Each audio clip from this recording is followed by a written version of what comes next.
Ya, terima kasih Ibu Pimpinan. Yang pertama yang saya pahami adalah Dewas dan pimpinan KPK ini kan satu organ yang sama, levelnya sama gitu. Tapi saya bisa menganalogikan, karena saya sebelumnya pernah jadi komisaris utama di satu perusahaan, yang dimana komisaris itu kan mengawasi direksi dalam menjalankan tugas. Walaupun tidak, ini posisi tidak sama, Dewas dengan pimpinan KPK itu kan kurang lebih sejajar ya. Komisaris di atas, direksi di bawah. Tapi saya bisa mengusulkan bahwa pola kerja komisaris dan direksi itu bisa diterapkan di Dewas dan pimpinan. Jadi saya mengusulkan kalau saya terpilih, saya akan mengusulkan ke tim untuk mengadakan pertemuan rutin antara Dewas dengan pimpinan KPK. Seperti di korporasi swasta itu kan paling tidak sebulan sekali kami ketemu untuk bicara apa yang dilakukan oleh direksi dan apakah ada pelanggaran yang dilakukan, dan komisaris bisa memberikan masukan kalau dilihat ada tanda-tanda bahwa direksi melenceng nih dari arah yang sudah digariskan. Saya kira pola itu bisa diterapkan antara Dewas dan pimpinan KPK. Kalau yang sekarang, persepsi saya Pak Habib, ya, kalau saya lihat dari luar, ini seolah-olah Dewas jalan sendiri, kemudian pimpinan KPK jalan sendiri, dan masing-masing ingin tampil jadi jagoan sendiri masing-masing. Saya kira itu tidak demikian, karena kembali lagi ke sapu tadi Pak Inca. Jadi lidi itu kalau satu itu nggak ada gunanya, itu gampang patah. Tapi kalau dia bersatu jadi satu sapu, itu bisa mukul orang pun bisa gitu. Jadi kalau Dewas tidak bersatu dengan pimpinan KPK, orang luar akan lihat bahwa KPK itu lemah karena di antara mereka sendiri saling gontok-gontokan gitu, saling menjatuhkan, saling cari panggung gitu. Jadi saya kira Dewas dan pimpinan ini harus jadi satu kesatuan.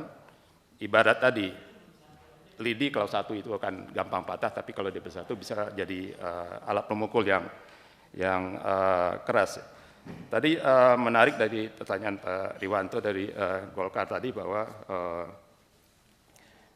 kasus apa yang ya kita bilang yang paling menyorot massa. Yang terakhir ya pimpinan KPK yang terakhir Pak Firly. Sejak beliau menjabat jadi ketua KPK itu ada beberapa kasus yang terkait beliau. Kasus helikopter, kemudian yang terakhir adalah upaya pemerasan pada tersangka KPK yaitu mantan Menteri Pertanian SYL.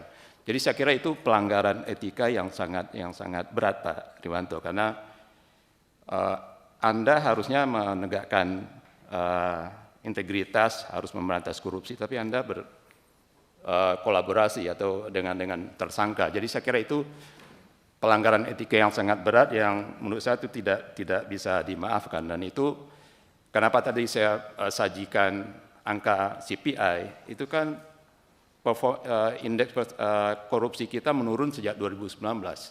Saya kira ada kaitannya dengan pelanggaran etika yang dilakukan oleh pimpinan KPK pada waktu itu yaitu Pak Firly Bahuri. Kemudian tadi Bapak dari PDIP Pak, bagaimana mengukur moral dan etika? Kalau kita orang beragama masing-masing pasti kita punya ukuran moral dan etika masing-masing. Tapi untuk organisasi saya kira kita bisa mendefinisikan, membuat pedoman moral dan etika. Dan KPK setahu saya sudah punya pedoman itu. Tapi yang tadi dipersoalkan adalah bagaimana mengukurnya gitu. Bahwa moralnya naik atau turun gitu. Nah, kita bisa rancang suatu sistem yang bisa dikuantifisir Pak. Jadi kita bikin sama kayak di perusahaan itu bisa kita bikin satu performance appraisal yang semua yang tadinya itu subjektif bisa kita kuantifisir dan itu bisa kita nilai gitu.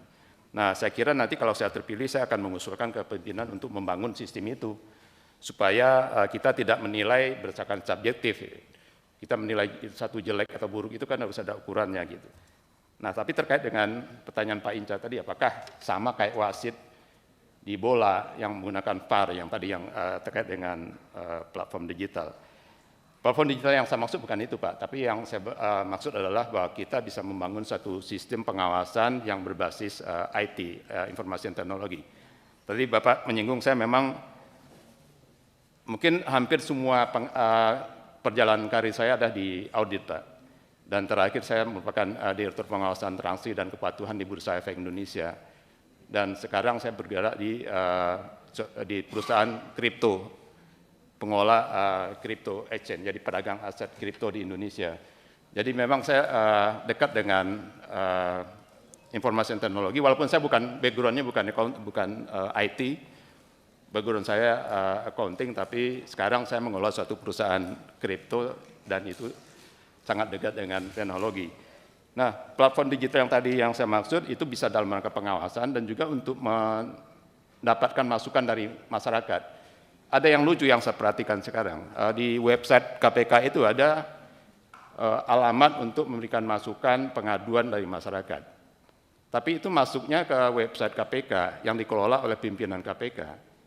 Bagaimana Dewas bisa memastikan dia akan dapat masukan yang bagus dari masyarakat kalau sudah lewat pimpinan dulu gitu.